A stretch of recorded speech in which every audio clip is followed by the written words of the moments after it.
Hey guys, good afternoon. I just wanted to, I know there was a little bit of a discussion before. I just want to make sure that we understand this is a standard press gaggle, that where you're free to use the audio after this concludes if you need to. I want to acknowledge the atrocious attack that took place near the diplomatic zone in Kabul. Initial reports indicate that this attack killed more than 90 and injured more than 300 Afghan civilians, innocent bystanders, and members of the diplomatic community. We're also aware of reports that multiple United States citizens were among the injured. The United States strongly condemns this attack, which came during the holy month of Ramadan, and our embassy will continue to work with our Afghan and coalition partners to provide assistance and help bring the perpetrators of this attack to justice. The President just concluded a call with the President of Afghanistan to relay our deepest condolences, and we will have a readout of that call shortly. Earlier today, I know you all heard from Secretary Shulkin about what he and his staff are doing to transform and modernize the Department of Veterans Affairs into a system that can most effectively deliver the care our nation's heroes deserve. Other members of the Cabinet are also making announcements today. This morning, Secretary of Health and Human Services, Dr. Tom Price, announced that over $70 million in grants to help communities and healthcare providers address the opioid crisis. Ending the opioid epidemic is a top priority for this President and his team, and we're tackling this issue from all angles. In March, the President established his Commission on Combating Addiction and the Opioid Crisis, led by Governor Chris Christie. The funds announced by HHS today are critical to improving the access to treatment and recovery services, as well as promoting the availability and distribution of overdose reversing drugs, and they come on top of $485 million in grants announced in April of 2017. The Trump administration will continue to empower the men and women on the forefront of the fight against this crisis, which has claimed more than 33,000 lives in 2015, until it has been rooted out of the communities across the country that it has poisoned. Also this morning, Treasury's Office of Foreign Assets Control announced new designations under the Kingpin Act on 4 Colombian nationals and 5 Colombian companies associated with La Oficina, a violent criminal organization with ties to the most notorious drug cartels in the country. These new designations will further reduce the economic power of this group, which is known to be involved in narcotics trafficking, money laundering, extortion, and murder for hire, by identifying and targeting those working on its behalf. The Environmental Protection Agency is also announcing $56 million in grants to fund the cleanup of historically contaminated properties, also known as brownfields. Through these grants, the EPA is empowering communities experiencing significant economic distress to access and clean up these sites, as well as initial steps towards redeveloping vacant and underutilized properties, transforming them into productive venues that will benefit their local economy and community. Also today, Secretary Chao announced that the Federal Aviation Administration will award over $527 million in infrastructure grants to 584 airports throughout the country. These funds will support the safety, capacity, and security of our nation's airports, assisting them in various types of projects, including runways, taxiways, and airport signage, lighting, and marking. The facilities receiving grants range in size, and many are regional and municipal airports located in rural communities. Here at the White House, the President is soon to welcome the Prime Minister of Vietnam.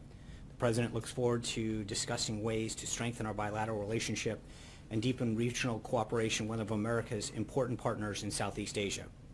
There will be a pool spray at the top of their meeting coming up shortly. As the Prime Minister hinted at yesterday at a Chamber of Commerce event, we have some big announcements on agreements between American companies and Vietnam coming soon. These deals, once implemented, will be a very good step in building our trade relationship with Vietnam and reducing our large trade deficit. And of course, they represent new opportunities for American jobs. There will be a more formal announcement later today, but to give you a taste, some of the American companies involved in these deals include GE, Honeywell, Hilton, Caterpillar, and UPS. Finally, I'm pleased to announce that the President will welcome the President of Romania to the White House on June 9th for a working visit. And with that, I'll take your questions. Cheryl. Thanks, Sean. There have been conflicting reports this morning. Can you say whether the President has made a decision about whether to stay in or withdraw from the Paris Climate Agreement? I think the President's comments on this, that he'll be making a decision in the next few days, stand.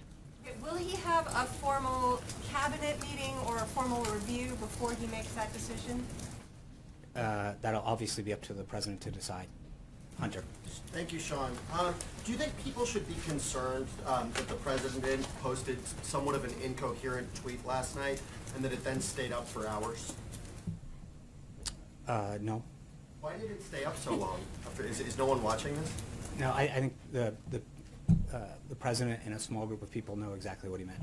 Blake. Wait a minute. What is confetti? Blake. What does it mean? Blake. What is confetti? Blake. No, but see, you can. Blake. Itself? Blake. Is at this point with, thank you, is at this point with Paris, is it fully removed, fully stay in, or is there a middle ground that the president is willing to negotiate? I think- some pieces cut out, some pieces remain. Look, when the president has a decision, he'll make that announcement and he'll make it clear what the basis of that is. And then- Try it. Thanks, Sean. Two quick questions. So to be clear, the president has not made a final decision on the Paris Climate Agreement? I obviously don't know whether or not he's made it, but when he's ready to make an announcement, he'll make it clear. And one quick follow-up. Who is he consulting with when he is making this decision? What factors is he considering?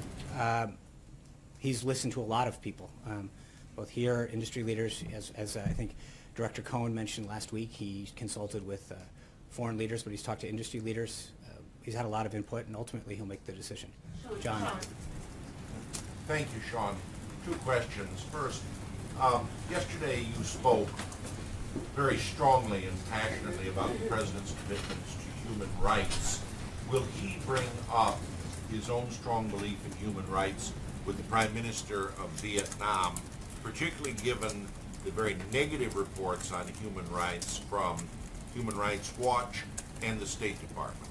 I'm not going to get into the private discussions the president's had. I think we've talked about this with respect to other foreign leaders, that he believes that a lot of the effectiveness of his actions is done behind scenes, and we'll have a readout for that meeting when it's done.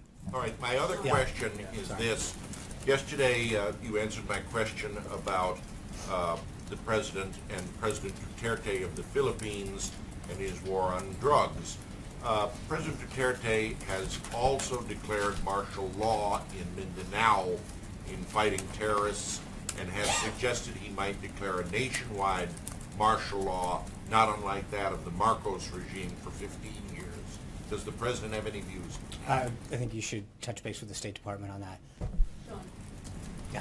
Thanks, Sean. Does the White House still plan on releasing ethics pledge waivers by tomorrow? And if so, will that be administration-wide? And is there any information you can get to us on how to access that? Yeah, I should have an update for you at some point on that. I'm not ready to discuss it at this time. Zeke. Thanks, Sean. Just following up on the Jerusalem Amnesty Act waiver, has the president made a decision? Sources are saying he's going to issue it. And does the president have any update on the timing of his decision as fulfilling his campaign pledge to move the embassy? I expect something very soon on that.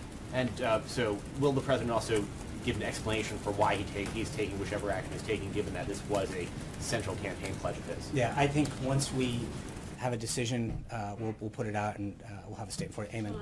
Thanks, John. A little while ago, Elon Musk tweeted a threat to withdraw from some of the White House CEO councils if the president leaves the Paris Accord, makes that decision. Does the White House have any reaction to that? I think let's wait and see what the president's decision is. I don't want to get ahead of the president. When he makes that decision, we'll let you know and have any further reaction at that time. Can you characterize Elon Musk's level of input here? He said he's I been don't. advising the I president on can't. this. And this is somebody that the White House obviously has invited multiple times and participates on multiple councils here. So is he a trusted advisor? Or how I would think you that characterize the him? president has a lot of people that he gets input from on a lot of issues. Sean, Yeah. CNN is reporting that James Comey will testify that the president pressured him to drop the Michael Flynn investigation. Did the president engage in obstruction of justice in repeated meetings with James Comey? Our job, we are focused on the president's agenda, and going forward, all questions on these matters will be referred to outside counsel Mark Kasowitz. Thanks, Sean. The president met with European leaders last week, obviously. Did those discussions from the German chancellor and others influence his decision-making on the Paris Climate Agreement? As I mentioned, the president has taken input from a lot of individuals to help formulate his decision-making, and when he's got that decision made, we'll make it clear. And a follow-up, please. There are several ways that the president could withdraw from the Paris Climate Agreement, the fastest of which is withdrawing from the UN Framework on Convention on Climate Change. Is that on the table? Again, I don't want to get ahead of what he may or may not do. When we have an announcement, we'll let you know. Matt? Thanks, Sean. I have a question about this Kathy Griffin incident. Obviously, her conduct has been widely condemned, and it's not a partisan thing to say joking about violence for the president is unacceptable. But on that note, I wanted to ask about Ted Nugent, who joked multiple times about assassinating President Barack Obama, who said Hillary Clinton should be hanged. He was invited to the White House for dinner by President Trump. Do you believe that was appropriate? And if Trump is offended by this incident, why was he not bothered by all of Mr. Nugent's comments? With respect to Kathy Griffin, I think the President, the First Lady, and the Secret Service have all made statements on that I'll let stand. No, but the Ted Nugent, the discrepancy there, why was it okay for Mr. Nugent to make these comments? I'm not, to be honest with you, I'd have to look back and see what those statements were and what the reaction was at the time. Suck on my machine. I understand that, but I'm not aware of what the reaction was at the time.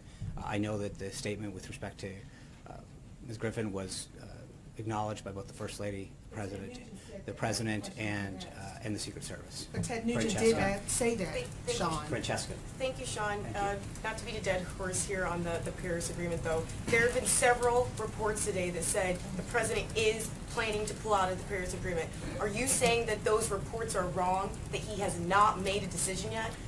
No, what I am saying is that when the President has a decision to make, he'll let people be it known. And I don't think whether it's a personnel decision or any other action that we tend to get ahead of the President. He's the ultimate decider, and when he has a decision to make, he'll let you know. I'm sorry for the delay, but I know we've got Vietnam welcoming here. Catch up with you later. Thank you, guys. I'm sure that he's going to be.